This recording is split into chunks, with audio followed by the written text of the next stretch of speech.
Il arrive un moment, quand on a tout perdu, où la seule voie qui reste est celle qui mène de l'avant. Quand il ne vous reste que quelques euros et que vos enfants sont témoins de votre détresse, vous vous agrippez à la moindre lueur d'espoir. Pour Stéphane Mercier, cet espoir prit la forme d'une épave dans le port de Marseille. Un cargo rongé par la rouille, l'Étoile du matin, y reposait, abandonné depuis 3 longues années. Personne n'en voulait. Il était offert à quiconque pourrait se charger de son remorquage. Avec ses 300 derniers euros, Stéphane en fit l'acquisition. Il croyait investir dans de la ferraille. Son entourage le crut fou. Pourtant, en commençant à le nettoyer de sa gangue de corrosion et de détritus avec ses enfants, Stéphane et sa famille découvrirent ce que nul n'aurait pu imaginer. Des cloisons dissimulées, des compartiments dérobés, et derrière eux, un trésor datant de la guerre froide, estimé à 200 millions d'euros. Le bâtiment de mer transportait bien plus que sa cargaison officielle lors de son ultime traversée, 40 ans auparavant. Mais quel sort attend celui qui met au jour une fortune que des individus puissants croyaient perdue à jamais? Avant de poursuivre, dites-nous depuis quelle région vous nous suivez. Et si ce récit vous émeut, songez à vous abonner, car une surprise de taille vous attend demain. Les doigts de Stéphane Mercier effleurèrent le poids familier de l'alliance de Sandrine, nichée au fond de sa poche, tandis que son regard balayait la pile de lettres de refus d'embauche sur la table de la cuisine. 3 mois s'étaient écoulés depuis son dernier travail sur un chantier. 18 mois que Sandrine avait succombé à son cancer. La bague était devenue son point d'ancrage, un objet tangible auquel se rattacher lorsque l'univers entier semblait se dérober sous ses pieds. Papa, il n'y a plus de lait pour les céréales. La voix de Chloé était empreinte de cette maturité forcée qu'elle arborait depuis le décès de sa mère. Une maturité précoce pour ses 12 ans, dictée par la crainte d'alourdir le fardeau paternel. J'irai en chercher tout à l'heure, ma puce. Le mensonge était devenu une seconde nature. Il excellait dans l'art de projeter une assurance feinte alors même que son existence partait en lambeaux. Le ronronnement du réfrigérateur était un chant funèbre à sa vacuité, et les factures, posées en évidence sur le buffet, paraissaient proliférer en son absence. Léo se matérialisa sur le seuil, encore vêtu de son pyjama, une chevelure indomptable qui défiait la gravité. À 8 ans, sa déception était encore un livre ouvert. C'est ce que tu as dit hier. Stéphane attira ses enfants dans une étreinte, s'imprégnant de l'odeur de leur shampoing, une marque générique de supérette. Une odeur qui, malgré tout, était celle de son foyer. Et si on transformait ça en expédition? On pourrait aller à pied jusqu'à l'épicerie de Madame Dubois. Peut-être qu'elle vous laissera choisir une petite gourmandise. Par-dessus la tête de Léo, le regard de Chloé croisa le sien. Elle n'était pas dupe, elle savait qu'aucune friandise n'était envisageable, mais elle acquiesça. Sa fille était devenue sa partenaire dans cette chorégraphie précaire, ce ballet visant à préserver une lueur d'espoir face à une réalité qui tambourinait à leurs fenêtres tel un ouragan. L'appartement d'un quartier populaire marseillais leur semblait de plus en plus étriqué. 2 chambres, une salle d'eau, une cuisine lilliputienne. Du vivant de Sandrine, cet espace avait été leur cocon. Son rire en avait chassé les ombres. Les effluves de sa cuisine l'avaient empli d'une sensation d'opulence. Désormais, les murs semblaient se contracter, lui renvoyant l'image de son impuissance. Pendant 15 ans, Stéphane avait construit des demeures pour d'autres. Des maisons de campagne avec jardin, chambres d'amis et celliers remplis de provisions. Il tirait une immense fierté de ces espaces conçus pour abriter les rêves d'autrui. Et lui ne parvenait même plus à payer l'électricité de son modeste logis. Le secteur du bâtiment s'était écroulé. Lorsque la maladie de Sandrine s'était déclarée, il avait sacrifié des contrats pour l'accompagner à ses rendez-vous médicaux, liquidé leurs économies pour des traitements expérimentaux non remboursés. Après son décès, les clients s'étaient évaporés et la conjoncture économique avait basculé. Qui voudrait confier un chantier à un charpentier d'âge mûr aux mains tremblantes à la simple évocation de l'avenir? Madame Dubois les reçut avec cette chaleur humaine qu'elle dispensait à ceux qui en avaient le plus cruellement besoin.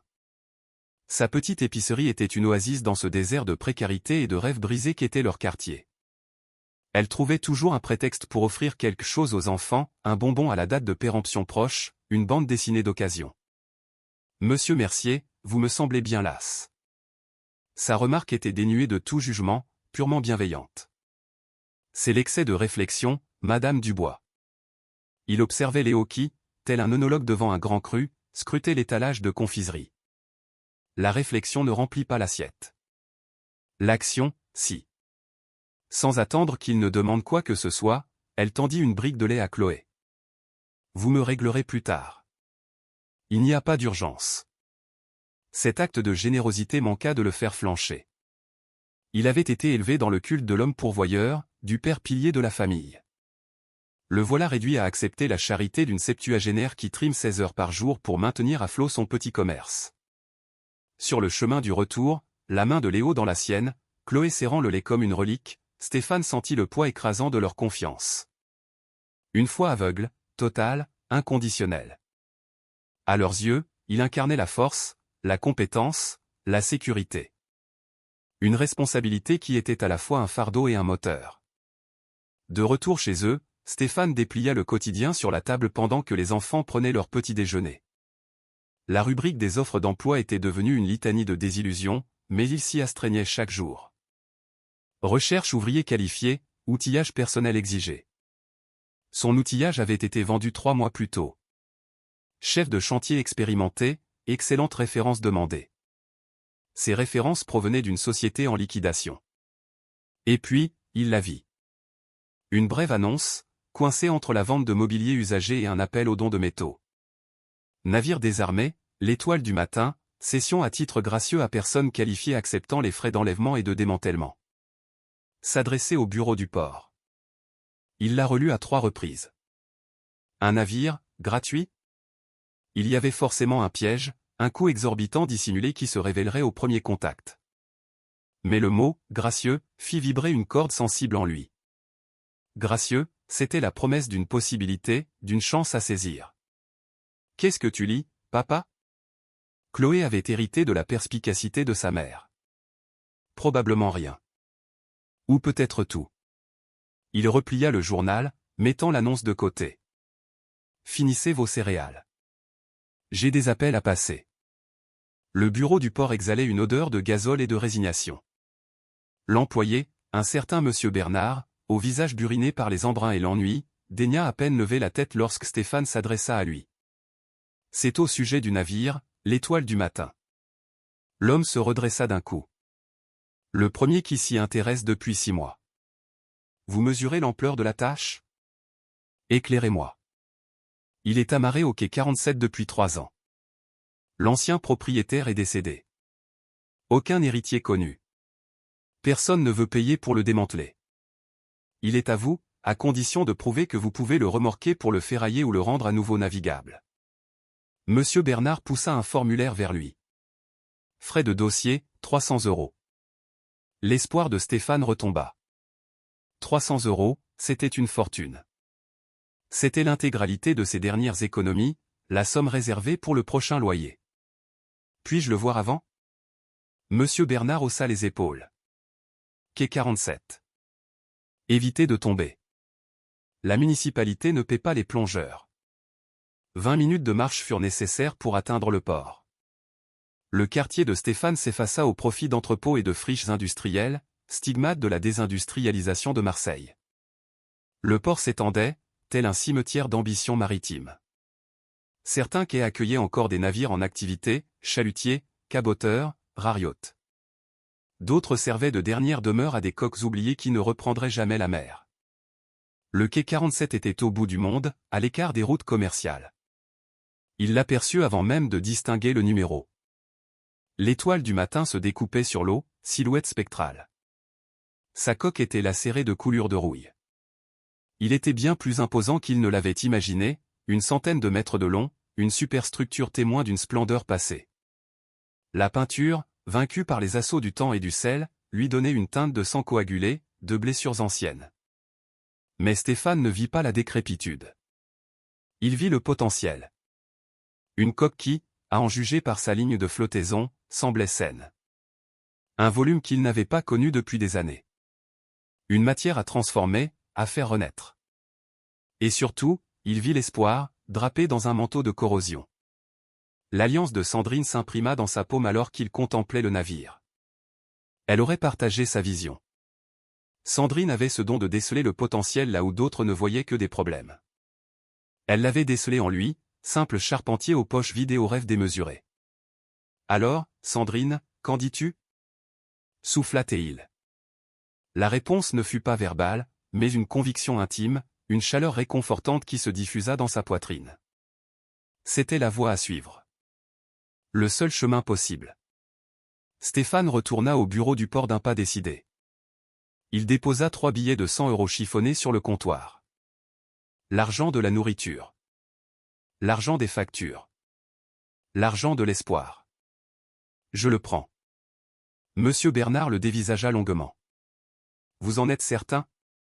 Il n'a pas bougé depuis 3 ans. Dieu sait ce qui cloche avec. Certain. Les formalités administratives s'éternisèrent 1 heure. Des formulaires à n'en plus finir, des signatures, des clauses de responsabilité, des mises en garde environnementales. À la fin, Monsieur Bernard lui remit un trousseau de clés plus anciennes que Léo. Toutes mes félicitations, Monsieur Mercier. Vous voilà l'heureux propriétaire du tas de ferraille le plus onéreux du port de Marseille. Stéphane enfouit les clés près de l'alliance de Sandrine. L'avenir nous le dira. Sur le chemin du retour, il se sentit d'une légèreté qu'il n'avait pas connue depuis des mois. Chloé et Léo seraient fous de joie. Ils étaient friands d'aventure, même une aventure pleine de rouille et d'incertitude. Demain, ils découvriraient leur navire. Demain, ils commenceraient à bâtir du neuf sur des ruines que le monde avait condamnées. Les choses les plus abîmées recèlent parfois les plus beaux trésors. Il allait bientôt en avoir la preuve éclatante. Le soleil matinal étendait de longues ombres sur le port de Marseille lorsque Stéphane guida Chloé et Léo le long du quai délabré vers le poste 47. L'effervescence des enfants était palpable. Ils évoquaient des pirates, des trésors enfouis, et s'imaginaient déjà mener une vie de marin, tout droit sorti de leur roman d'aventure. Le voilà, annonça Stéphane en s'immobilisant. De jour, l'étoile du matin était encore plus impressionnant. Sa coque oxydée s'élevait de près de 3 étages au-dessus de l'eau, sa superstructure s'étirant tel un complexe métallique chargé de souvenirs. Chloé laissa échapper un sifflement admiratif, une manie héritée de sa mère. Il est gigantesque, murmura Léo, son imagination fertile transformant déjà l'épave en un fier vaisseau. D'un œil de professionnel, Stéphane inspecta la structure. La coque était marquée par une rouille superficielle, mais ne présentait ni brèche ni faiblesse structurelle apparente. Le pont était jonché de détritus et d'eau stagnante, mais l'ossature semblait robuste. Surtout, sa flottaison était stable, signe que la salle des machines n'était pas noyée. « On peut monter ?» demanda Chloé, déjà en train de repérer le meilleur accès. Avec la plus grande prudence. Et on ne se sépare pas. La passerelle protesta sous leur poids mais ne céda pas. Stéphane vérifia la solidité de chaque marche avant de laisser passer les enfants. Le pont s'offrait à eux, vaste étendue métallique parsemée de panneaux de cale et d'équipements énigmatiques encroutés de rouille et de fientes. Léo piqua un sprint vers la superstructure, le bruit de ses pas se répercutant sur le métal. « Papa, une échelle. Je peux y monter après avoir exploré le pont ?» Stéphane préféra d'abord prendre ses repères. Le navire était un dédale de coursives et de cabines où l'on pouvait vite s'égarer. Ils prirent la direction de la passerelle de commandement, le point culminant du navire. Les vitres de la timonerie étaient opacifiées par le sel et la saleté, mais Stéphane devinait les vestiges d'instruments de navigation et des cartes marines toujours fixées aux tables. « Tous ces boutons !» s'exclama Chloé, le nez collé à une vitre brisée. Sur la passerelle, le temps s'était arrêté en 1983. Des cartes indiquaient des routes maritimes le long de la côte atlantique, et une tasse de café trônait sur la console, comme si son propriétaire venait de s'éclipser. Des particules de poussière valsaient dans les faisceaux lumineux qui perçaient les hublots crasseux. Dans un classeur métallique derrière le siège du commandant, Stéphane mit la main sur les papiers de bord. La plupart étaient illisibles, rongés par l'humidité, mais un dossier plastifié avait résisté. Il contenait le manifeste du dernier voyage. Daté du 15 octobre 1983, il détaillait une cargaison à destination de Brest, fret divers, machines, pièces, textiles, conserves. Un détail le chiffonna. L'écriture variait d'une ligne à l'autre, suggérant plusieurs scribes ou des ajouts ultérieurs. « Papa, viens voir. » L'interpella Chloé depuis la table à cartes. Elle avait mis le doigt sur une carte où la dernière route du navire était tracée en rouge. Le tracé partait bien de Marseille, mais au lieu de filer droit sur Brest comme indiqué, il décrivait une courbe vers le nord-est, en direction de l'île de Ré. Étrange, commenta Léo, suivant la ligne du doigt. Pourquoi ce détour? Stéphane superposa la carte et le manifeste. Les dates coïncidaient, pas les destinations. Les cargos ne s'écartaient pas de leur route sans raison impérieuse. Une tempête à éviter? Hasarda Chloé, sans grande conviction. L'heure suivante fut consacrée à l'exploration du pont principal et des niveaux supérieurs. L'étoile du matin se révéla plus vaste et plus complexe que Stéphane ne l'avait estimé. Outre les cales classiques, ils découvrirent des compartiments aux portes blindées et aux systèmes de ventilation atypiques. Certains accès avaient été soudés il y a des lustres. Dans la bibliothèque du bord, une petite pièce attenante au carré des officiers, Léo fit une découverte qui accéléra les battements de cœur de Stéphane. Le rôle d'équipage de 1983 listait 37 marins pour ce qui aurait dû être une traversée de routine. L'expérience de Stéphane lui disait que c'était le double de l'effectif normal. Pourquoi autant de monde pour du simple fret? Demanda Chloé, penchée sur son épaule. Stéphane n'avait pas la réponse, mais les pièces d'une énigme commençaient à s'emboîter. La route anormale, l'équipage pléthorique, les compartiments condamnés, rien ne collait à une mission commerciale. Ils descendirent dans les entrailles du navire, prenant la pleine mesure de ses dimensions. Des coursives interminables s'enfonçaient dans la pénombre, flanquées de portes menant aux cabines, aux cambuses, aux locaux techniques. L'air était un mélange âcre de rouille, de diesel et d'une odeur indéfinissable de secrets anciens. Dans le réfectoire de l'équipage, des signes d'un départ précipité étaient visibles partout. Des assiettes et des verres abandonnés sur les tables, comme en plein repas.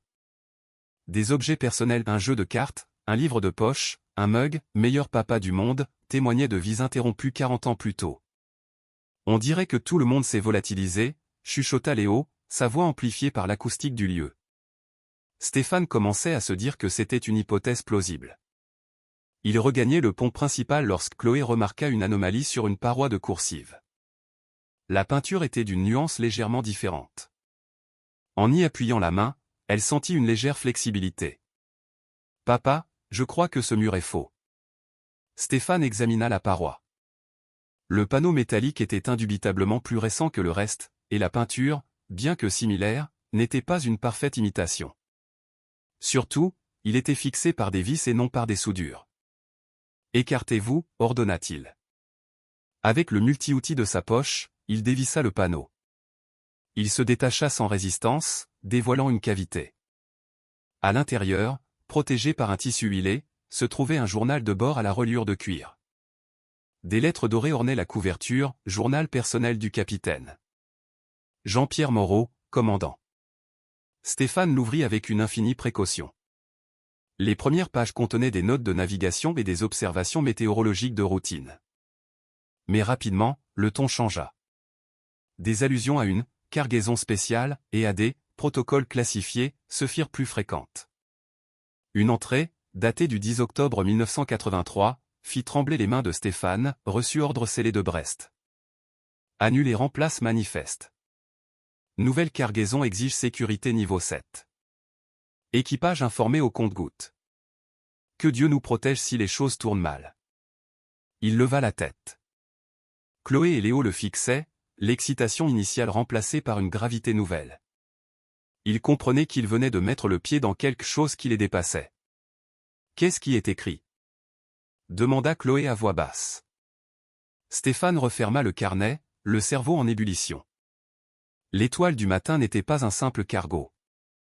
C'était autre chose, un transporteur de secrets, des secrets suffisamment importants pour justifier des détours, un équipage surdimensionné et des ordres classifiés.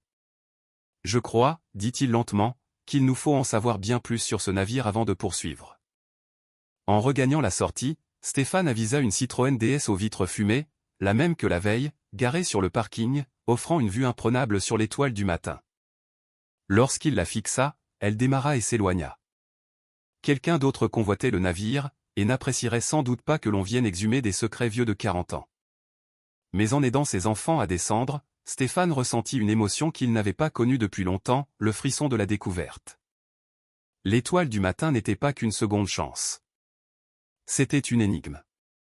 Et Stéphane Mercier avait toujours aimé les énigmes. Restait à savoir s'il la résoudrait avant qu'elle ne le consume. Tandis que Chloé et Léo dormaient, Stéphane, à la lueur d'une lampe, se plongea dans la lecture du journal du capitaine Moreau. Les écrits révélaient un homme tourmenté, pris en étau entre son devoir et sa conscience, convoyant une cargaison dont la nature lui échappait, mais dont il pressentait la dangerosité. 12 octobre 1983. Le passager a embarqué à 3 heures. Passeport diplomatique, mais ses mains trahissent une nervosité extrême. Le contenu de ses mallettes scellées vaut plus que mon navire et mon équipage. 13 octobre 1983. Cap modifié conformément aux ordres scellés. Brest n'est plus notre destination. Le nouveau port est classifié, mais après 20 ans sur ces eaux, je sais que nous mettons le cap sur les chenaux profonds près de l'île de Ré. 14 octobre 1983. Le passager est resté cloîtré dans sa cabine avec ses mallettes. Je l'entends parler. Il semble s'enregistrer. L'équipage est inquiet. Je le suis aussi. L'ultime entrée datée du 15 octobre 1983, jour théorique de l'arrivée à Brest. 15 octobre 1983.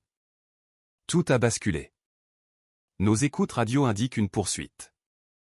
Le passager exige l'application des protocoles d'urgence. J'ai mis la cargaison spéciale sous scellé comme il l'a ordonné. Si nous n'en réchappons pas, puisse ce journal témoigner que nous n'avons fait qu'obéir. Le passager se nomme Clof. Que Dieu nous étend sa sainte garde. Stéphane referma le carnet, les yeux brûlants de fatigue. Dmitri Clof. Un nom inconnu, mais qui avait de toute évidence scellé le destin du capitaine Moreau. Un passager diplomatique, des mallettes, des protocoles d'urgence, un changement de cap, une cargaison si précieuse qu'elle était restée cachée pendant 40 ans. Le lendemain matin, Stéphane se rendit avec le journal à la bibliothèque municipale de Marseille. Il lui fallait de l'aide pour décrypter cette affaire. La bibliothécaire du service de recherche, une femme d'une 50aine d'années aux cheveux poivre et sel et au regard vif, se nommait Valérie Dubois. « Je cherche des informations sur un navire », expliqua-t-il en posant le carnet sur le bureau. Il était en service en 1983, mais je soupçonne une histoire plus complexe que les registres officiels ne le laissent entendre. Valérie examina l'objet avec le respect dû à une source historique.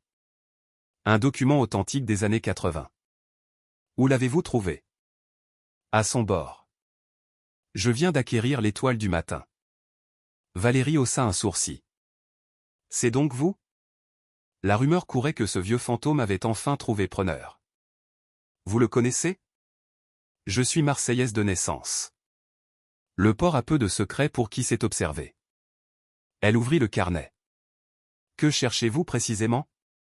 Stéphane lui exposa les anomalies du manifeste, l'équipage surdimensionné et le mystérieux passager, Clof. Valérie l'écouta avec une concentration professionnelle. Laissez-moi voir. Les archives maritimes de la guerre froide sont un vrai casse-tête. Beaucoup de choses étaient classifiées, ou délibérément falsifiées. Elle l'installa devant un ordinateur. Mais la vérité finit toujours par refaire surface. Tandis que Valérie explorait les archives numériques, Stéphane rejoignit Chloé et Léo à la section jeunesse. Ils avaient déniché un livre sur les grandes épaves et s'amusaient à comparer les illustrations à leur propre navire. « Papa, regarde celle-là », dit Léo en montrant un bateau rongé par la corrosion. « On dirait le nôtre. » Mais eux, ils ont trouvé un trésor. « On en trouvera peut-être un aussi », ajouta Chloé, plus songeuse qu'excitée. À 12 ans, elle savait que la réalité imitait rarement les contes. 1 heure plus tard, Valérie le rappela. Elle avait imprimé une série d'articles et de documents. Votre Dmitri Clof était un sacré personnage, dit-elle en étalant les feuilles. Diplomate soviétique à l'ambassade de Paris entre 1981 et 1983. D'après les archives du Quai d'Orsay, il a demandé l'asile politique en octobre 1983. Un frisson parcourut Stéphane. L'asile? Et ce n'est pas tout. 3 jours après sa demande, incident de sécurité à l'ambassade soviétique. Des documents classifiés avaient disparu. Clof s'est volatilisé la même nuit. Valérie lui montra un article du Monde du 16 octobre 1983, diplomate soviétique disparu après une effraction. L'article précisait, Clof était soupçonné de vouloir passer à l'ouest, mais il ne s'est jamais présenté à son rendez-vous avec ses contacts de la DST. Évanoui dans la nature. Elle pointa un encadré. À la même période, on signale un navire à la dérive dans la baie de Quiberon, mais le lien n'a jamais été officiellement établi. Les mains de Stéphane tremblaient. La chronologie était parfaite. Clough avait embarqué sur l'Étoile du Matin le 12 octobre. Le 16, il avait disparu, tout comme le navire. Qu'est-il advenu du bateau? Retrouvé par la gendarmerie maritime, remorqué à Marseille. Le rapport officiel le classe comme abandonné, sans équipage. Vendu pour la ferraille. Sauf que, elle consulta un autre document, aucune trace de son démantèlement. Il a juste pourri à quai pendant 40 ans, jusqu'à vous. Et Clough? Jamais revu. Présumé mort, corps jamais retrouvé.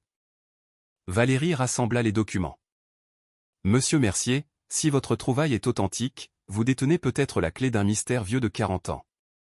Stéphane songeait aux compartiments scellés, aux fausses cloisons, à cette atmosphère de secret qui imprégnait le navire. Quel genre de documents un diplomate soviétique pouvait-il détenir? En 1983? N'importe quoi. Des secrets militaires, des listes d'agents, des plans stratégiques. Le visage de Valérie se durcit. Le genre d'informations pour lesquelles on est prêt à tuer. L'arrivée de Chloé et Léo interrompit leur conversation. Les enfants semblaient affectés par la gravité ambiante. On a fait une bêtise, papa? Demanda Léo. Stéphane le prit dans ses bras. Non, mon grand. On découvre juste le passé de notre bateau. C'est un mauvais passé? La question de Chloé était celle d'une enfant qui avait déjà trop connu la douleur de l'imprévu. Le regard de Stéphane croisa celui de Valérie, qui l'encouragea d'un signe de tête. C'est un passé compliqué. Ce qui ne le rend pas mauvais. Les histoires les plus passionnantes sont souvent les plus compliquées. Au moment de partir, Valérie lui tendit sa carte. Si vous avez besoin de poursuivre vos recherches, n'hésitez pas. Ce genre d'énigme historique est une opportunité rare. Sur le chemin du retour, Stéphane sentit le poids de ses révélations. L'Étoile du Matin n'était pas une simple épave. C'était le sarcophage flottant de secrets de la guerre froide. Et quelque part à son bord, dormait peut-être encore ce que Dmitri Clough avait protégé au prix de sa vie. En approchant du quai 47, il revit la Citroën DS, garée à un autre emplacement. Cette fois, le conducteur ne chercha pas à fuir son regard. La vitre s'entrebâilla, laissant entrevoir des lunettes noires et l'objectif d'un téléobjectif. Ils étaient surveillés. Par quelqu'un qui connaissait la véritable nature de l'Étoile du Matin. Stéphane pressa le pas, ses enfants sur ses talons. Les secrets du navire étaient suffisamment précieux pour attirer les convoitises, même après 40 ans. Lui et ses enfants n'étaient plus des chasseurs de trésors. Ils étaient devenus des cibles. En montant à bord, Stéphane se promit de ne plus se séparer de ses vieux outils. Pour explorer les mystères de l'Étoile du Matin, il leur faudrait bien plus que du courage. Il leur faudrait se préparer à affronter des dangers bien plus redoutables que la rouille et le temps. Stéphane décapait la peinture écaillée de l'office lorsque sa spatule buta sur une surface anormale. Au lieu du tintement métallique habituel, il entendit un son mat. Chloé, qui triait de la visserie à proximité, releva la tête. Qu'est-ce que c'était? Stéphane palpa la cloison. La surface présentait un léger relief, comme si un élément y avait été encastré. Il appela Léo. Aidez-moi à gratter cette zone. À eux trois, ils mirent au jour le contour d'un panneau rectangulaire, habilement dissimulé mais non scellé. Contrairement au premier, celui-ci semblait conçu pour être ouvert par un initié. Stéphane découvrit le mécanisme par hasard, un loquet camouflé en raccord de plomberie. Une pression suffit à faire pivoter le panneau vers l'intérieur. La cavité derrière contenait un objet enveloppé de cuir huilé. Il le déballa, une lourde clé en laiton, finement ciselée, surmontée d'un sceau diplomatique. Qu'est-ce que ça peut bien ouvrir? Demanda Chloé, la faisant tourner entre ses doigts. Des pas résonnèrent sur le pont supérieur. Des pas lourds, déterminés. Stéphane fit signe aux enfants de se taire et empocha la clé. Y a-t-il quelqu'un? La voix était autoritaire, avec un accent indéfinissable.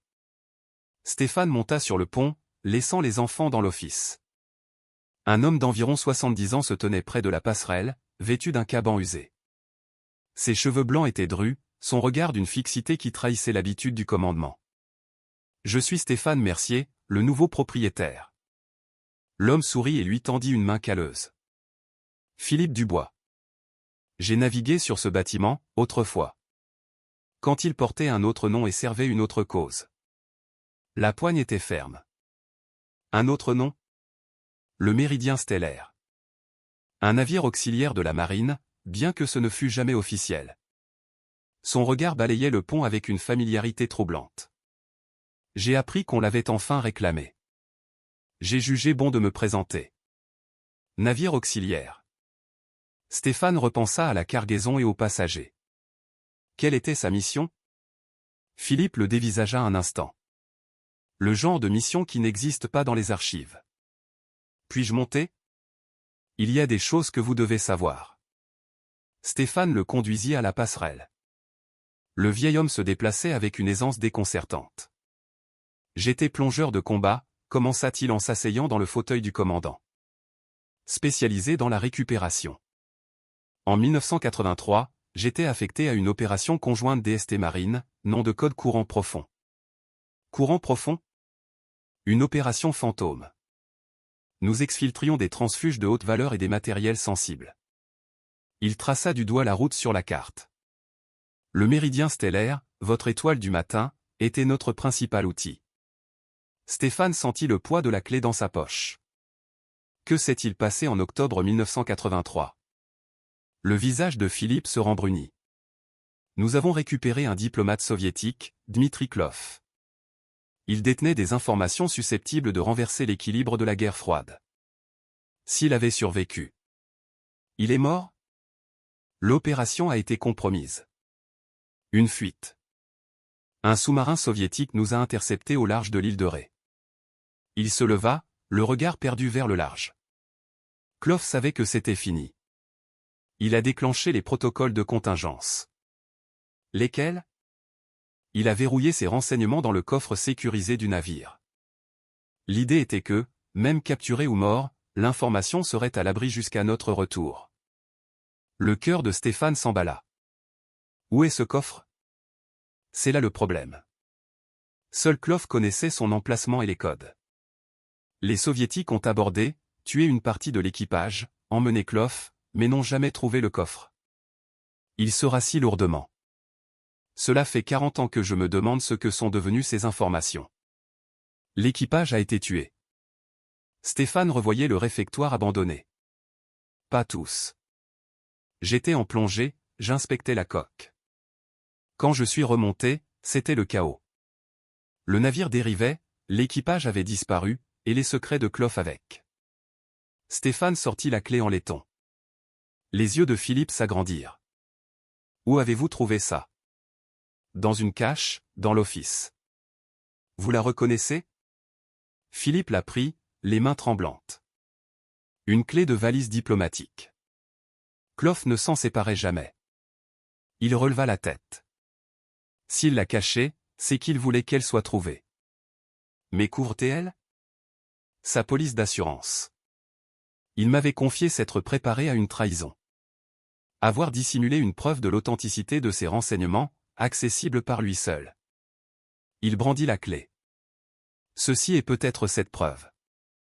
Stéphane fit monter les enfants. Ils avaient de toute façon tout entendu. Monsieur Dubois nous raconte l'histoire du navire, leur expliqua-t-il. Philippe leur sourit. Votre père a mis la main sur quelque chose de crucial. Ce bateau renferme des secrets que des gens très puissants recherchent depuis votre naissance. Des bons ou des mauvais secrets? Demanda Léo. Des secrets qui peuvent aider les justes et nuire aux criminels, répondit Philippe. L'homme qui les a cachés a fait un choix courageux, et il en est mort. Chloé examinait la clé. Il faut trouver ce que ça ouvre. Il faut surtout être prudent, l'a repris Stéphane. Si ces gens cherchent depuis 40 ans, notre découverte ne va pas leur plaire. Philippe opina. Certains ont bâti des empires en enterrant ces secrets. Si l'on apprend que le dossier Klov a refait surface. Quel genre d'informations? Des réseaux d'espions soviétiques, des plans militaires. Mais surtout, Klov avait la preuve de l'implication de hauts responsables français. Des noms, des dates, des comptes en banque. Sa voix se fit plus basse. De quoi briser des carrières et détruire des réputations, même après 40 ans. Stéphane repensa à la Citroën DS. Comment saurait-il? Le renseignement est un petit monde, avec une longue mémoire. Si vous avez posé des questions sur Clough, il haussa les épaules, l'information a circulé. Comme en écho, le bruit de plusieurs véhicules se garant sur le parking leur parvint. 4 Citroën C5 Aircross noirs, se positionnant en observateur. L'information a manifestement circulé, constata Philippe. Stéphane serra ses enfants contre lui. L'aventure devenait mortelle. Leur sécurité primait. Mais en regardant la clé dans la main de Philippe, il sut qu'un point de non-retour avait été franchi. Ils n'étaient plus de simples explorateurs. Ils étaient les dépositaires de secrets capables de réécrire l'histoire. La question était de savoir s'ils survivraient assez longtemps pour décider de leur sort. Les Citroën C5 Aircross noirs restèrent en faction toute la nuit. Stéphane avait installé les enfants dans une cabine, considérant que, puisqu'ils étaient surveillés, autant rester au plus près des secrets de l'étoile du matin.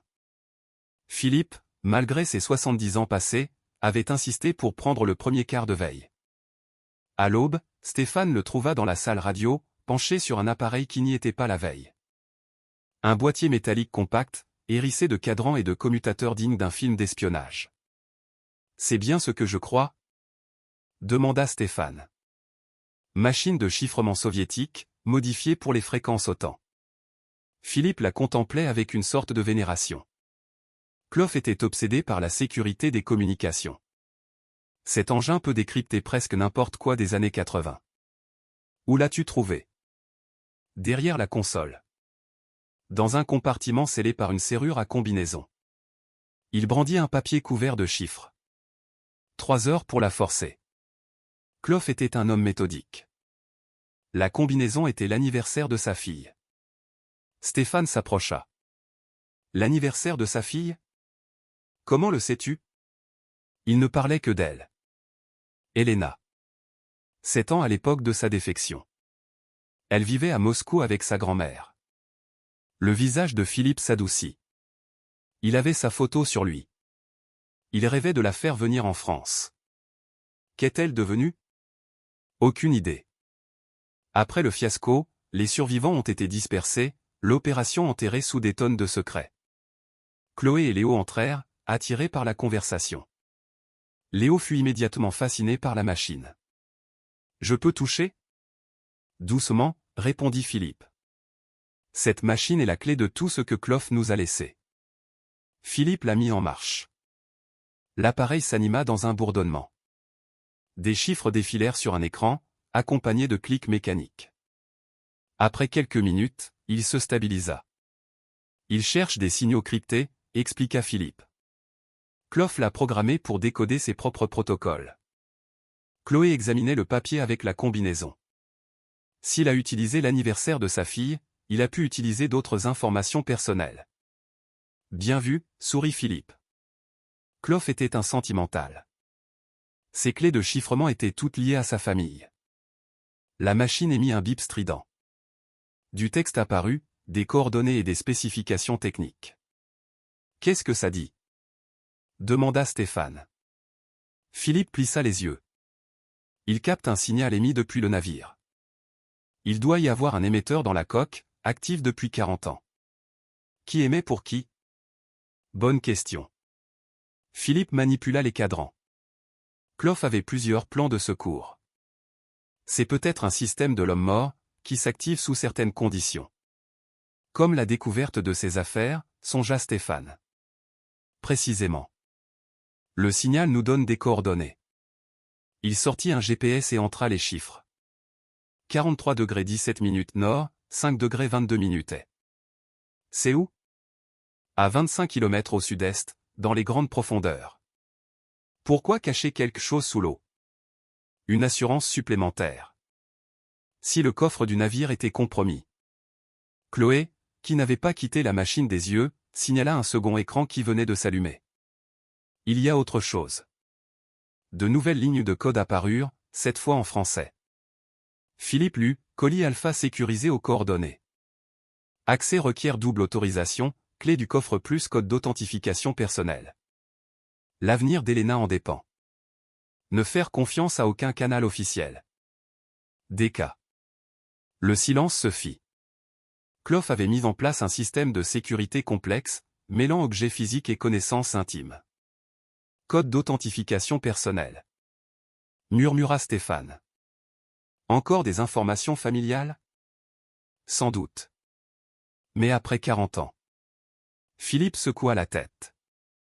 Même si on les trouve, comment récupérer un objet au fond de la mer? Chaque chose en son temps. Comprenons d'abord ce que nous cherchons. Guidés par la machine de chiffrement, ils passèrent la matinée à explorer d'autres caches. Ils en trouvèrent 3.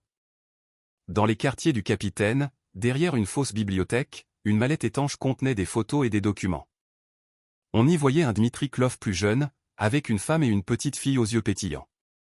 Au dos d'une photo, Elena et Natacha, Moscou, été 1982. Sa famille, dit doucement Chloé. Parmi les documents, une lettre en français, sobrement intitulée « À celui qui trouvera ceci ». Stéphane la lut à voix haute. Si vous lisez ces lignes, je suis vraisemblablement mort. Mon nom est Dmitri Clough, ancien attaché à l'ambassade soviétique de Paris. Je ne suis pas un traître, mais je refuse de servir un régime meurtrier. Je détiens la preuve d'opérations soviétiques qui menacent la France. Plus grave encore, la preuve de la compromission de responsables français. Ces informations peuvent empêcher une guerre, si elles parviennent aux bonnes personnes. J'ai dissimulé ces preuves en 2 lieux. Le premier est à bord de ce navire. L'accès à chacun requiert des connaissances que seuls des gens d'honneur, je l'espère, sauront trouver. Ma fille Elena a 7 ans. Elle croit que son père est un héros. Si je meurs, dites-lui la vérité. Dites-lui que je suis mort pour sauver des innocents. Mon trésor n'est pas matériel. C'est la vérité. Faites-en bon usage. Stéphane replia la lettre. Le sacrifice de Clough pesait lourdement dans la pièce. Il ne s'agissait plus seulement d'espionnage. C'était la dernière volonté d'un père. Il faut trouver ce coffre, dit Chloé. Il a fait confiance à quelqu'un. Ce n'est pas si simple. Des gens sont morts pour ça. Si on le trouve, on le donnera aux bonnes personnes, décréta Léo avec une logique enfantine. C'est ce que font les héros. Philippe était de nouveau penché sur les coordonnées. Le colis sous-marin, c'est une autre affaire. Mais le coffre du navire. Il releva les yeux. Il est ici. Il nous attend. Stéphane pensa au C5 Aircross, à la menace latente, au jeu mortel dans lequel ils étaient engagés. Puis il pensa à la fille de Clough, une femme aujourd'hui, qui ignorait tout du sacrifice de son père. On trouve ce coffre, décida-t-il. Mais avec la plus grande prudence. Et si ça tourne mal, on s'enfuit, conclut Chloé. On a compris, papa. Mais en voyant la détermination dans les yeux de ses enfants, il sut que la fuite n'était plus une option. Ils étaient devenus, malgré eux, les héritiers de l'histoire de Clough, les gardiens de secrets qui pouvaient encore faire basculer le monde. Avait-il les épaules pour un tel fardeau? La boîte contenant les effets personnels de Clough se trouvait là où ils auraient dû chercher en premier, dans le coffre-fort du navire, derrière une porte que Philippe croyait condamnée. La clé en laiton l'ouvrit sans effort. La boîte en acier inoxydable avait parfaitement conservé son contenu pendant 40 ans. À l'intérieur, un trésor plus précieux que tout l'or du monde, les fragments d'une vie, préservés pour une fille qu'il ne reverrait jamais. D'autres photos d'Elena, ses premiers pas, ses anniversaires. Des lettres de sa femme, Natacha, traduites en français par Clough. Et, au fond, une confession qui éclairait tout. Tandis que les enfants contemplaient les photos, Stéphane lut. Mon nom est Dmitri Clough, et je n'ai trahi que le système corrompu qui m'a vu naître. J'écris ceci sans savoir si je reverrai un jour ma chère Elena, mais avec l'espoir qu'elle comprendra mon choix. Né à Stalingrad en 1945, au milieu des ruines, j'ai grandi dans le mythe de l'Union soviétique, phare de l'humanité. J'y ai cru pendant 38 ans. En 1982, j'ai été affecté à Paris comme attaché culturel. Ma véritable mission était de gérer un réseau d'actifs français, politiciens, militaires, agents du renseignement. Je me persuadais que je travaillais pour la paix. Puis j'ai découvert l'opération Crépuscule. Mon supérieur à Moscou m'a exposé le plan avec une froide brutalité. Les actifs français seraient activés simultanément pour saboter leur propre défense. Le but n'était pas la victoire, mais l'anéantissement mutuel, maquillé en défaillance française. Des millions de morts. Helena, si elle survivait, grandirait dans un monde empoisonné. Je ne pouvais être complice d'un tel génocide. J'ai fait mon choix. Les documents que je transporte listent chaque actif français, avec les preuves de leurs activités. Plus important, ils détaillent le plan de l'opération Crépuscule. Ces informations peuvent sauver des vies, si elles tombent entre de bonnes mains. Je prie pour que celui qui les trouvera mesure l'ampleur de mon sacrifice. Dites à Helena que son père l'aimait plus que tout. Dites-lui qu'il est mort en croyant en un monde meilleur. Le coffre-fort principal est dans la salle des machines, derrière le réservoir de carburant auxiliaire. Le code d'accès est le nom complet et la date de naissance d'Helena en russe, Yelina Viktorovna Koslova 4 mai 1976. Que Dieu nous pardonne. Dmitri Klov, 15 octobre 1983. Stéphane releva la tête. Chloé avait les larmes aux yeux. Léo fixait une photo d'Helena sur une balançoire. C'était juste une gamine, dit-il. Comme nous. Philippe, qui était resté silencieux, se dirigea vers un hublot. Le coffre de la salle des machines. J'aurais dû m'en douter. Tu savais? Je le soupçonnais. Pendant l'attaque, j'ai vu Klov se diriger par là avec ses mallettes. Je pensais qu'il cherchait à se cacher. Mais il sécurisait son héritage. Stéphane songeait au code. Même après 40 ans, l'amour d'un père était la clé de la vérité. Il faut aller à ce coffre, dit Chloé en rangeant les photos. Et il faut savoir à quoi s'attendre, ajouta Stéphane. Philippe, ces responsables français. Certains sont peut-être encore en vie. Philippe acquiesça. Et ils ont passé des décennies à consolider leur pouvoir, à se rendre intouchables. Si les preuves de Klov refont surface, ils sont prêts à tout. Le téléphone de Stéphane sonna.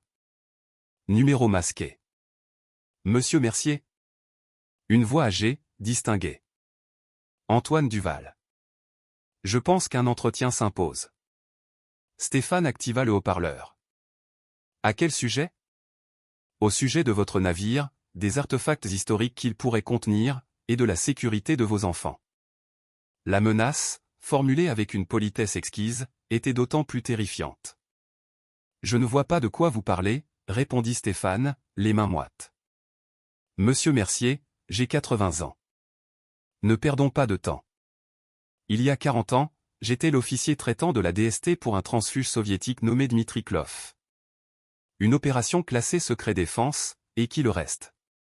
Philippe blêmit. Il griffonna sur un papier, c'est lui qui a trahi Klov. Que voulez-vous? Une entrevue.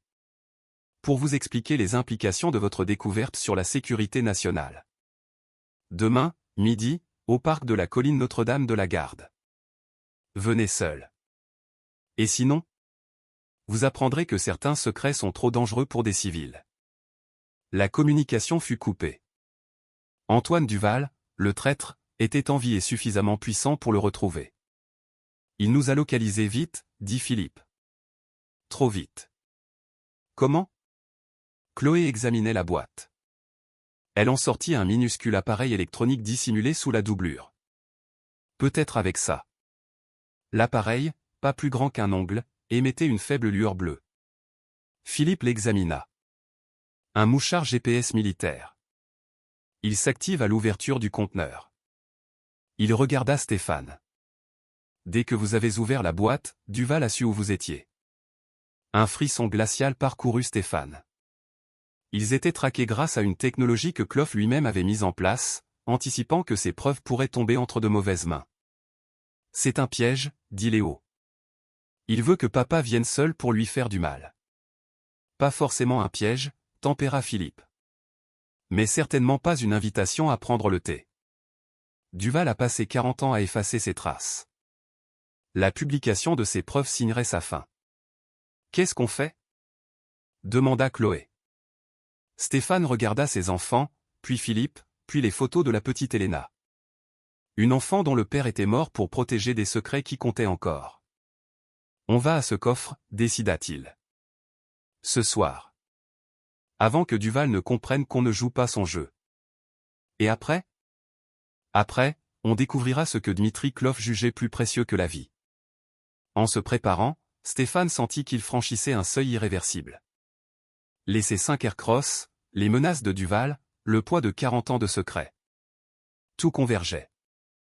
Mais en regardant la photo d'Elena, il sut qu'il n'avait pas le choix. Certaines promesses transcendent la mort. Et Klov leur avait confié la sienne. La salle des machines était une nef de métal et de pénombre, où dansaient les lueurs de leurs lampes torchées.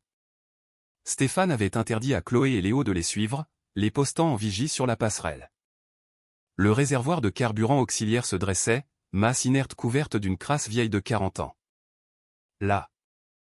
Philippe désigna une zone où la teinte du métal différait. Ce panneau a été ressoudé. Stéphane sentit les contours. Une soudure professionnelle, mais réalisée dans la précipitation. Comment l'ouvrir sans tout détruire? Avec délicatesse. Philippe sortit un petit chalumeau de son sac. J'ai prévu le coup. Tandis que Philippe attaquait la soudure, Stéphane remarqua quelque chose qui lui glaça le sang. De minuscules dispositifs électroniques, pas plus grands que des pièces de monnaie, étaient disséminés dans la pièce. De faibles LED bleus pulsaient dans l'obscurité. Philippe, arrête. Qu'y a-t-il? Stéphane montra le plus proche. On n'est pas seul. Philippe examina l'un des dispositifs. Matériel de surveillance. Haut de gamme. Récemment installé. Il consulta sa montre. Ce n'était pas là hier. Quelqu'un est venu à bord cette nuit. Ils en trouvèrent une douzaine, placés à des endroits stratégiques. Mais le plus effrayant était que leur poseur savait précisément où chercher. Il n'avait pas seulement surveillé le navire, il avait suivi leur progression, indice par indice. Duval, dit Philippe. Il nous a observés depuis le début. Stéphane repensa à l'appel. Duval voulait qu'il trouve le coffre. C'était une pièce de son plan. Ils remontèrent sur la passerelle. Les enfants avaient étalé les photos de Klov sur la table à cartes. Papa, regarde, dit Chloé. Elena n'est pas seule sur cette photo. À l'arrière-plan d'une fête d'anniversaire, un homme en costume observait la scène. Il est sur d'autres photos aussi, ajouta Léo. Le même homme, toujours en retrait, toujours observateur. Plus jeune, la quarantaine, l'allure d'un homme de pouvoir. Philippe examina les clichés à la loupe. Il devint livide. C'est Antoine Duval. 40 ans de moins, mais c'est lui. Il surveillait la famille de Klov? Pire que ça. Il était l'agent de la DST chargé de la protection d'Elena. Après la défection de Klov, il devait organiser leur exfiltration de Moscou. Que s'est-il passé? Officiellement, l'opération a été compromise. Elena et sa grand-mère ont été arrêtées, et ont disparu dans le goulag. La voix de Philippe était chargée de remords.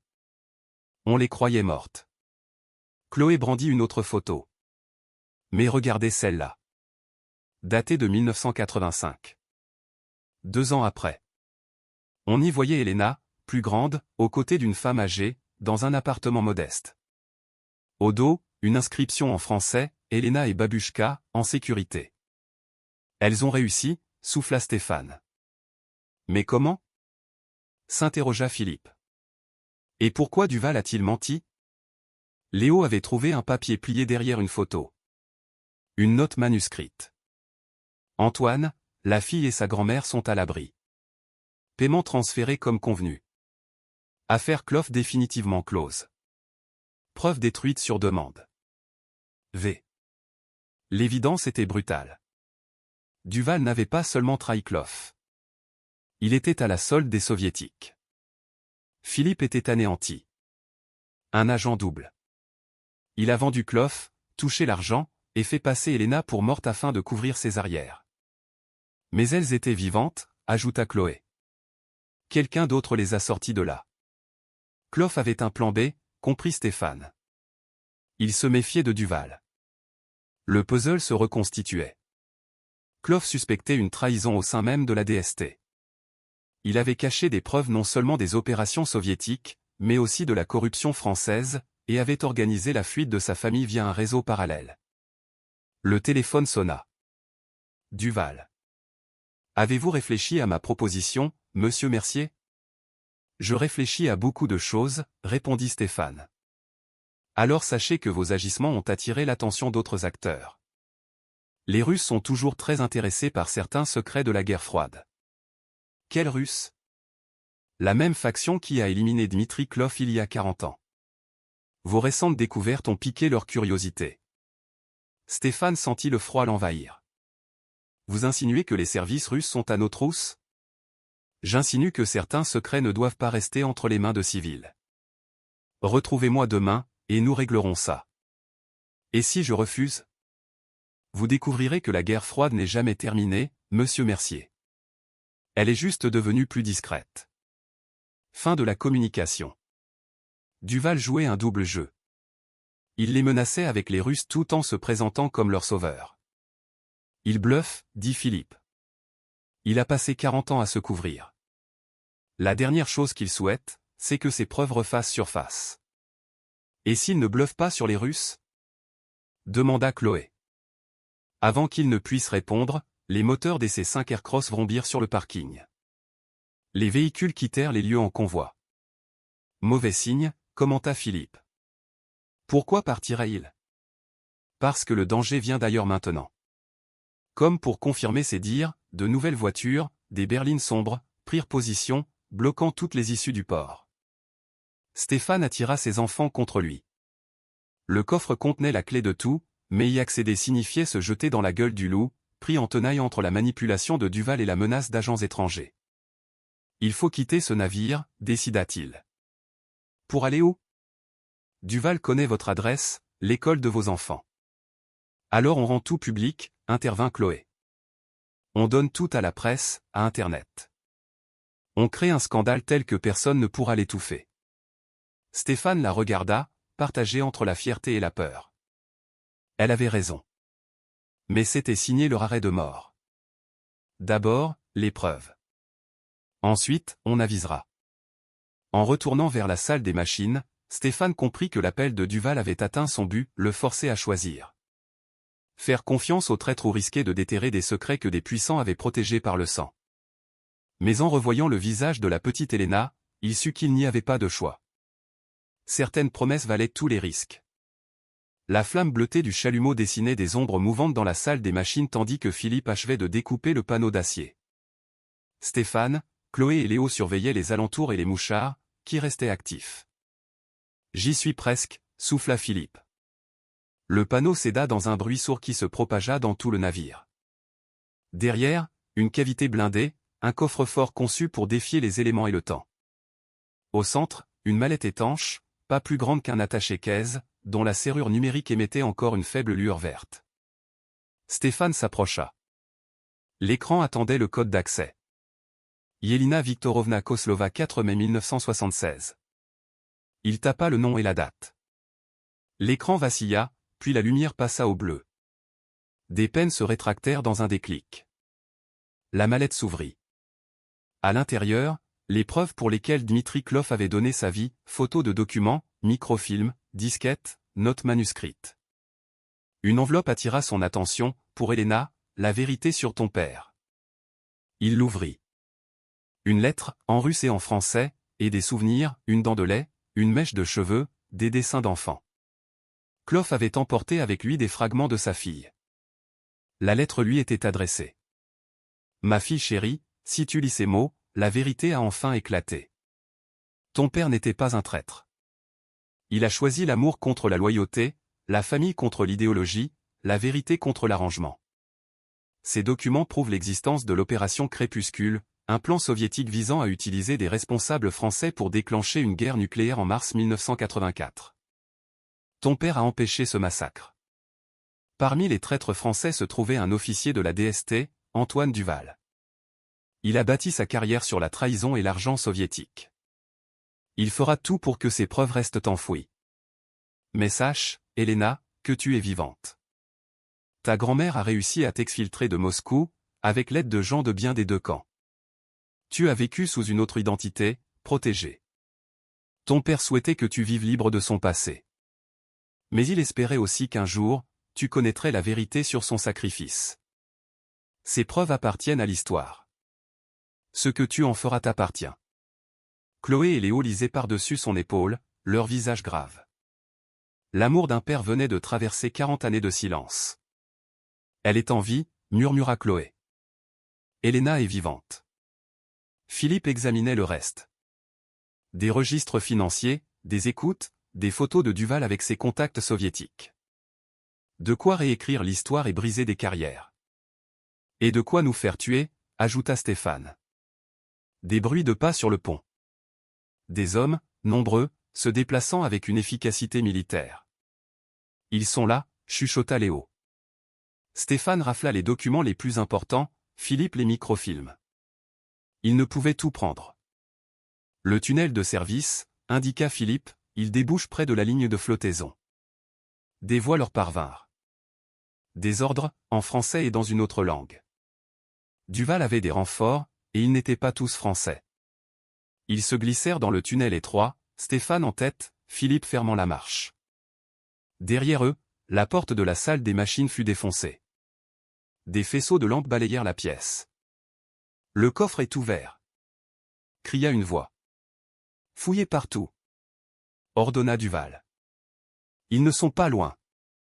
Le tunnel débouchait sur une corniche le long de la coque, dissimulée par les pilotis du quai. Il nous faut un moyen de transport, dit Philippe. Ma camionnette est sur le parking. Bloquée. Il n'y avait qu'une issue, l'eau. Tu as ton matériel de plongée? Pas pour tout le monde. Je n'en ai pas besoin. Il faut que mes enfants soient en sécurité, et que tu mettes ces preuves à l'abri. Chloé tira la manche de son père. Papa, regarde. Un patrouilleur de la gendarmerie maritime faisait sa ronde. Encore loin, mais il représentait une autorité que Duval ne contrôlait pas. Si on leur fait signe. Duval invoquera le secret défense, coupa Philippe. Il a encore des accréditations qui les feront reculer. Pas si on leur donne quelque chose qu'il ne pourra pas nier. Stéphane envoya un message à Valérie Dubois. Elle a des contacts dans les médias. Si l'affaire sort avant qu'il ne puisse la contenir. Son téléphone sonna. Valérie. Stéphane, Dieu soit loué. J'ai trouvé Elena Kloff. Le cœur de Stéphane manqua un battement. Vous l'avez trouvée? Elle vit à Marseille depuis 30 ans. Elena Dubois. Traductrice au ministère des Affaires étrangères, spécialiste des documents russes. Elle cherche son père depuis toujours. La révélation fut un choc. Elena, vivante, dans la même ville, travaillant pour le gouvernement qui avait étouffé l'affaire. Valérie, écoutez-moi. Contactez Elena Dubois. Dites-lui que les preuves de son père ont été retrouvées. Que Antoine Duval l'a fait tuer pour l'argent des soviétiques. Et que nous avons les preuves. Stéphane, qu'est-ce qui se passe? Faites-le, Valérie. Et assurez-vous que l'histoire soit diffusée, quoi qu'il nous arrive. Il raccrocha et regarda ses enfants. La peur se lisait sur leur visage, mais aussi une détermination sans faille. Au-dessus, la voix de Duval donnait des ordres. Leur cachette ne tiendrait plus longtemps. Stéphane alluma la caméra de son téléphone. Je m'appelle Stéphane Mercier. Je suis sur un navire à Marseille avec mes enfants.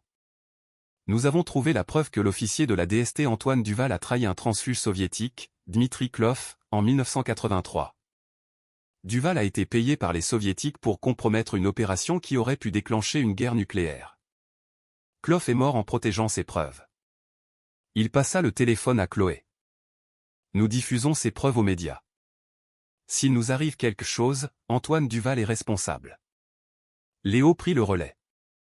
Elena Kloff, si vous voyez ça, votre père était un héros. Il a sauvé des millions de gens et il n'a jamais cessé de vous aimer. Stéphane envoya la vidéo et les photos des documents à Valérie. En quelques minutes, l'affaire serait incontrôlable pour Duval. Le patrouilleur était proche. Il hissa Chloé sur la coque pour qu'elle soit visible, tandis que Léo agitait une fusée de détresse.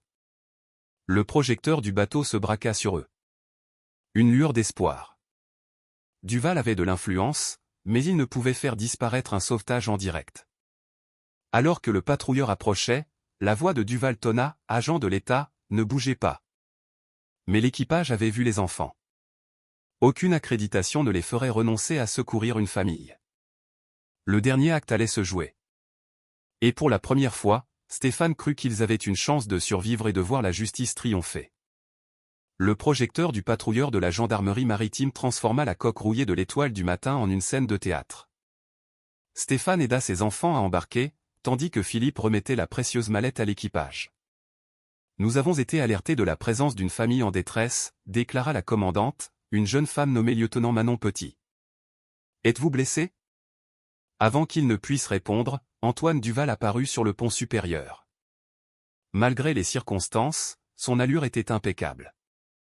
Lieutenant Antoine Duval, DST. Il exhiba une carte officielle. Ces personnes détiennent du matériel classifié essentiel à la sécurité nationale. Je requiers leur transfert immédiat. Le lieutenant Petit examina la carte, puis regarda Stéphane et les enfants. « Monsieur, je vais devoir vérifier votre habilitation. » Pas le temps pour la bureaucratie, la coupa Duval. Des agents russes approchent. Ces civils sont en danger. Stéphane vit le doute dans les yeux de la jeune femme. Les papiers de Duval semblaient en règle, son autorité, naturelle. Une comédie parfaitement rodée. « Lieutenant, » dit Stéphane calmement, « sachez que M. Duval tente de dissimuler ses propres crimes. » Le masque de Duval se fissura, laissant entrevoir une lueur de fureur. M. Mercier est en proie à un délire paranoïaque. Ce qu'il a trouvé n'a aucune valeur. Alors vous ne verrez aucun inconvénient à ce que nous l'examinions, lança une nouvelle voix. Une frégate de surveillance de la Marine nationale venait d'apparaître. À sa proue, une femme en civil, les cheveux sombres, le regard fixé sur Duval. « Qui êtes-vous » aboya Duval, perdant son sang-froid. « Héléna Dubois, ministère des Affaires étrangères. » Elle le toisa. « Je crois que vous avez connu mon père. » Un silence de mort s'installa. Duval la dévisagea comme un spectre. Et c'en était un. « Impossible, murmura-t-il. Vous êtes morte à Moscou. » Les rapports sur ma mort, comme ceux sur la trahison de mon père, étaient manifestement erronés. Elle passa sur le patrouilleur. C'était une femme d'une quarantaine d'années, avec les yeux vifs de son père et une détermination de fer. J'ai passé ma vie à analyser le renseignement russe pour le compte de l'État. Imaginez ma surprise en découvrant qu'un certain Antoine Duval s'intéressait de très près à ma famille depuis 40 ans. Le masque de Duval tomba. Quoi que vous pensiez savoir. Je sais que vous avez épié les bases de données à la recherche de toute mention de Dmitri Klov ou de l'opération Crépuscule. Son sourire était une lame. Je sais que vous avez étouffé des enquêtes, détruit des preuves. Et je sais que votre retraite est grassement complétée par l'ordre des soviétiques. Philippe ouvrit la mallette et lui tendit des documents. Héléna les parcourut d'un œil expert. Registre de paiement du KGB à un agent français, nom de code Patriote. Écoute prouvant que Patriote a livré des informations sur les transfuges. Photo de Patriote avec ses officiers traitants. Elle releva la tête. Sur ces photos, vous avez 40 ans de moins, mais c'est bien vous. La main de Duval glissa vers sa veste. Héléna fut plus prompte, sortant une arme avec une fluidité professionnelle. Mauvaise idée. La gendarmerie n'apprécie guère les armes à feu dans ses eaux. Le lieutenant Petit, dépassé, tenta d'intervenir. « Madame, baissez votre arme. »« Lieutenant, » la coupa Héléna, « appelez votre supérieur. Dites-lui que les preuves de l'opération Crépuscule ont été récupérées, et que nous détenons un agent soviétique. » Stéphane observa Duval. Pendant 40 ans, il avait échappé à la justice, bâti une carrière sur le sang de Dmitri Klov. Et son empire s'effondrait. « L'enregistrement, » dit Philippe en sortant un petit appareil. Le dernier message de Klov. Héléna le prit, les mains tremblantes, seul signe d'émotion. La voix de mon père. Son dernier message, confirma Philippe. Pour vous. La voix de Dmitri Klov, morte depuis 40 ans, emplit le port. Ma chère Héléna, si tu entends ceci, la vérité a triomphé. J'enregistre ce message le 15 octobre 1983, sachant que je ne verrai pas le jour se lever. Je veux que tu saches que j'ai agi par amour. Pour toi, pour ta mère, pour les millions d'innocents que l'opération Crépuscule aurait tués. Je n'ai trahi que ceux qui ont trahi l'humanité. L'homme responsable de ma mort est Antoine Duval, de la DST. Il a été payé par les soviétiques pour saboter mon exfiltration et laisser l'opération Crépuscule se dérouler. Il dira que j'étais un traître. Ses preuves disent le contraire. Elena, ma fille, je prie pour que tu aies grandi libre et heureuse. Mais si tu entends ceci, le temps de la vérité est venu. Je t'aime au-delà des mots, au-delà du temps, au-delà de la mort. N'oublie jamais que ton père est mort en croyant en un monde meilleur. L'enregistrement s'acheva. Elena pleurait en silence. Duval profita de cet instant pour tenter de fuir, se jetant vers l'eau. Mais Stéphane le faucha. 40 ans de travail physique lui donnèrent l'avantage sur le vieillard. Le combat fut bref. C'est fini, dit Stéphane. Clof a gagné. Tandis que les gendarmes maîtrisaient Duval, Elena rangea l'enregistreur. Les preuves qui avaient coûté la vie à son père étaient enfin en sécurité. En serrant ses enfants contre lui, en regardant Duval être emmené, Stéphane sut que la vraie victoire était celle d'un père qui avait tout sacrifié pour sa fille et pour la vérité. Tandis que l'état-major s'agitait sur les ondes, Elena, avec une efficacité redoutable, commençait à démanteler 40 ans de mensonges. Ici Elena Dubois, renseignement. Ligne sécurisée avec le directeur du renseignement national. Dites-lui que nous avons les preuves de Crépuscule et l'identité de Patriote. Duval, menotté, lança à Stéphane, vous ne mesurez pas les conséquences. Crépuscule, c'est de l'histoire ancienne. Les acteurs sont morts, les régimes ont changé. Mais vous êtes vivant, rétorqua Chloé. Et vous avez pris de l'argent pour aider des assassins. Le regard de Duval se tourna vers Elena. Vous idéalisez votre père. C'était un fanatique qui a failli faire basculer le monde. J'ai évité une catastrophe. En le faisant tuer pour l'or soviétique ? Intervint Philippe. J'étais là, Duval. Je sais ce que vous avez fait. Vous avez vu ce qu'il fallait faire pour éviter l'apocalypse. Les révélations de Clof auraient provoqué une purge, le chaos, la guerre. Elena raccrocha. Théorie intéressante. Laissez-moi vous raconter la suite. Elle consulta sa tablette. Opération Crépuscule, 15 mars 1984. Sans l'avertissement de mon père, le plan s'est déroulé. 12 actifs français ont agi. Stéphane frissonna. Que s'est-il passé ? Pendant 17 minutes, la France a cru à une attaque nucléaire coordonnée. Des codes de lancement ont été entrés dans 2 silos avant que l'on ne comprenne que c'était une fausse alerte. Sa voix était neutre, mais l'émotion était palpable. Nous sommes passés à 17 minutes de la fin du monde parce qu'Antoine Duval a préféré l'argent à son pays.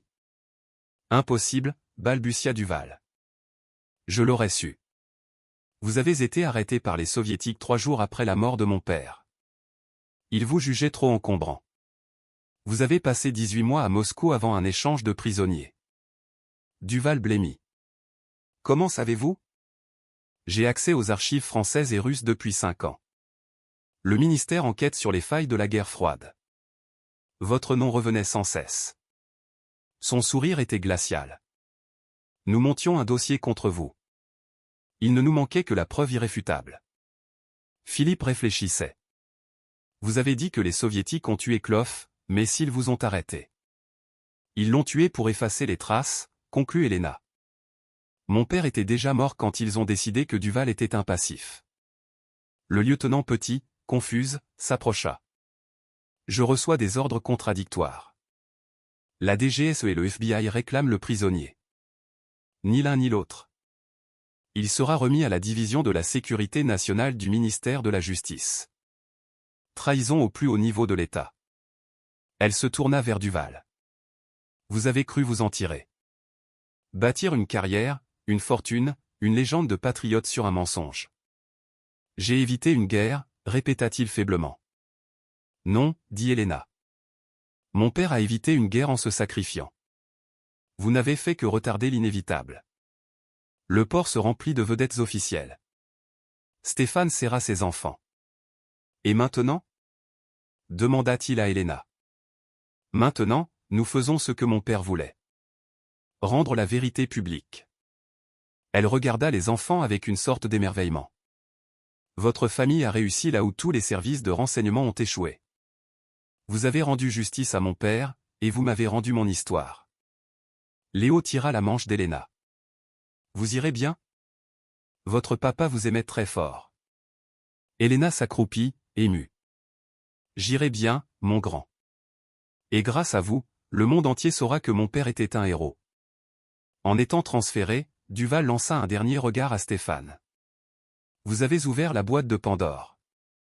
Les secrets de Crépuscule détruiront bien plus que ma réputation. Alors il est temps qu'il soit détruit, répondit Stéphane.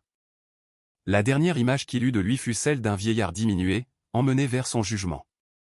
Elena resta avec eux. Elle tenait toujours l'enregistreur. Il aurait été fier de vous, lui dit Stéphane. De la femme que vous êtes devenue. Elle sourit à travers ses larmes. J'ai passé ma vie à me demander s'il m'aimait, ou si je n'étais qu'un pion. Entendre sa voix. Savoir qu'il a tout fait par amour. C'est ce que font les parents, dit simplement Chloé. On aime nos enfants plus que tout. Un regard de compréhension passa entre Elena et Stéphane. Deux enfants de parents disparus, unis par la certitude que l'amour transcende tout. La vérité avait éclaté. Mais la vraie victoire était celle d'un père dont l'amour avait triomphé de la mort et du mensonge. 6 mois plus tard, sur le pont de l'Étoile du matin, Stéphane mesurait le chemin parcouru. Le navire, repeint, restauré, était devenu une attraction, un lieu de mémoire. Une plaque de bronze en racontait l'histoire, mémorial de l'Étoile du matin. Dédiée à Dmitri Klov et à tous ceux qui choisissent la vérité, l'amour et l'espoir.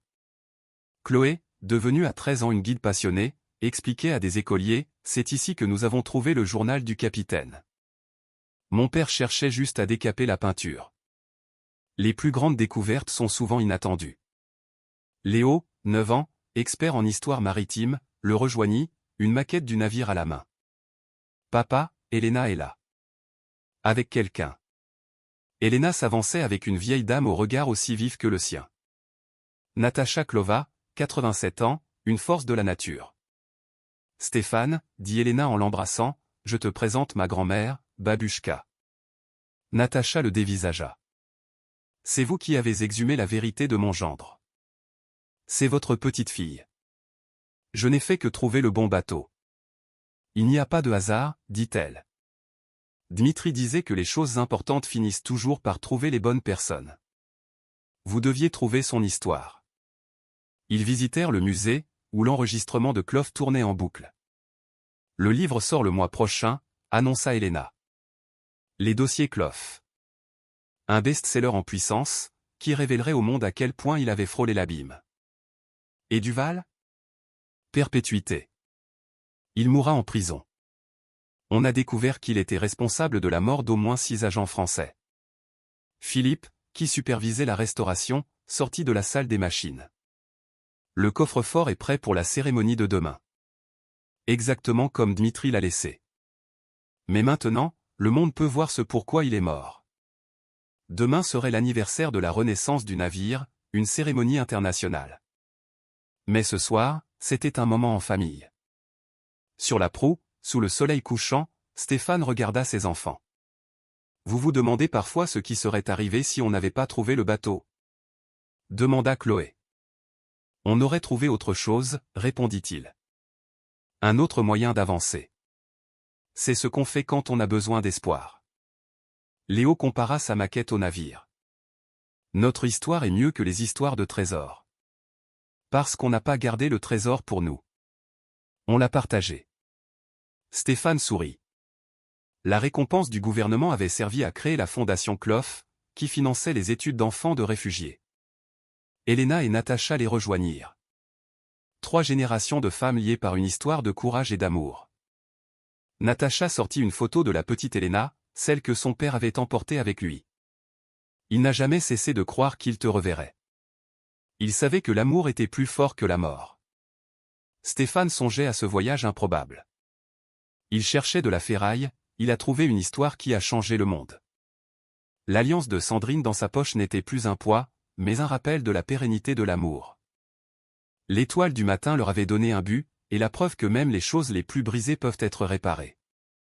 Les trésors les plus précieux ne sont pas d'or ou de diamants, mais de vérité et de justice. En partant, il relut la plaque. Le nom de Dmitri Klov, gravé dans le bronze, témoignait du pouvoir d'un homme ordinaire mu par un amour extraordinaire. L'étoile du matin avait gardé ses secrets pendant 40 ans. Elle garderait désormais de nouveaux souvenirs. Le rire des enfants, les larmes des visiteurs, et la certitude que la vérité finit toujours par rentrer au port. Certains navires transportent des marchandises. D'autres, des rêves. L'étoile du matin avait transporté les deux. Et il avait livré au monde ce dont il avait le plus besoin, l'espoir. L'espoir que l'amour est, et sera toujours, plus fort que la mort.